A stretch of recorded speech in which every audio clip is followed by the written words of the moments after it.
రాష్ట్ర వ్యాప్తంగా రంజాన్ పర్వదినాన్ని ముస్లింలు ఆనందోత్సాహాల మధ్య జరుపుకున్నారు. నెల రోజుల పాటు కొనసాగించిన ఉపవాస దీక్షలు ముగియడంతో ఉదయమే మసీదులు, ఈద్గాల వద్ద ప్రత్యేక ప్రార్థనలు చేశారు. ముస్లింలకు సీఎం రేవంత్ రెడ్డి సహా మంత్రులు, విపక్ష నేతలు శుభాకాంక్షలు తెలిపారు. రంజాన్ను ముస్లింలు వేడుకగా జరుపుకున్నారు. ఉదయమే మసీదులు, ఈద్గాల వద్ద సామూహిక ప్రార్థనలు చేశారు. అలాయ్ బాలాయ్ చెప్పుకుంటూ మిఠాయిలు తినిపించుకున్నారు.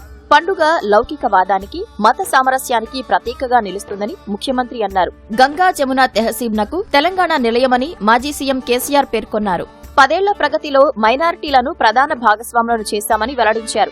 నల్గొండ మునుగోడు రోడ్డులోని ఈద్గా వద్ద నిర్వహించిన సామూహిక ప్రార్థనల్లో పాల్గొన్న మంత్రి కోమటిరెడ్డి వెంకటరెడ్డి కుల మతాలకు అతీతంగా ప్రజలంతా కలిసిమెలిసి ఉండాలని కోరారు. వరంగల్ పోతననగర్లోని ఈద్గాలో ప్రార్థనలకు మంత్రి కొండా సురేఖ హాజరయ్యారు. ఖమ్మంలో వేడుకలకు హాజరైన మంత్రి తుమ్మల కేంద్రం తీసుకువచ్చే ముస్లిం వ్యతిరేక విధానాలు అంగీకరించబోమని వెల్లడించారు. మాజీ హోంమంత్రి మెహమూద్ అలీ నివాసంలో వేడుకలకు కేటీఆర్ హాజరయ్యారు.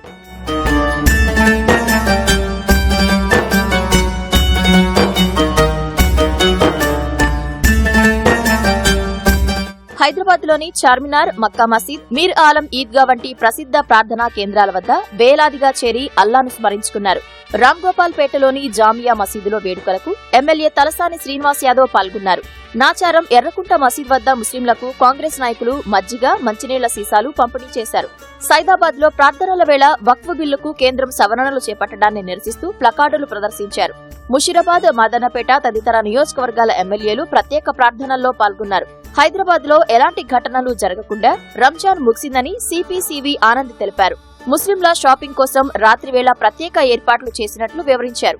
మసీదులు, ఈద్గాలకు వెళ్లే ప్రాంతాల్లో ట్రాఫిక్ నియంత్రణకు పోలీసులు పకడ్బందీ చర్యలు తీసుకున్నారు.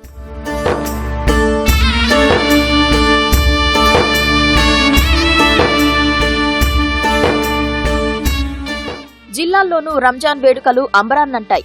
ఉమ్మడి వరంగల్, కరీంనగర్, మెదక్, నల్గొండ, మహబూబ్ నగర్, నిజామాబాద్, ఆదిలాబాద్ జిల్లాల్లో ముస్లింలంతా మసీదుల వద్దకు చేరుకుని ప్రత్యేక ప్రార్థనలు చేశారు.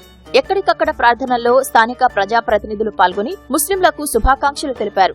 సిద్దిపేటలో ప్రార్థనల్లో పాల్గొన్న హరీష్ రావు మతాలకు అతీతంగా ఒకరి సంప్రదాయాలను మరొకరు గౌరవించాలని సూచించారు.